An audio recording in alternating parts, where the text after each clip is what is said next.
Is your organization excited by the potential of an analytics portal? The following tips can help get the whole team on board for successful integration and long-term use of the portal. Change management is the best strategy for successful adoption of an analytics portal. And when done correctly, it ensures that all of your stakeholders and users of the portal have input into its design and function, thus empowering them to help create an experience that meets their needs. So when creating your portal, your change management strategy should include three things.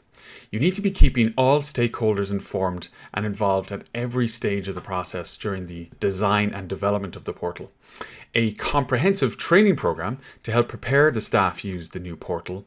And finally, comments and feedbacks built into the portal itself to help keep people engaged and involved in the next versions.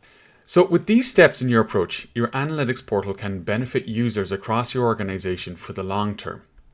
To learn more about analytics portals, please visit logic2020.com/analyticshubs.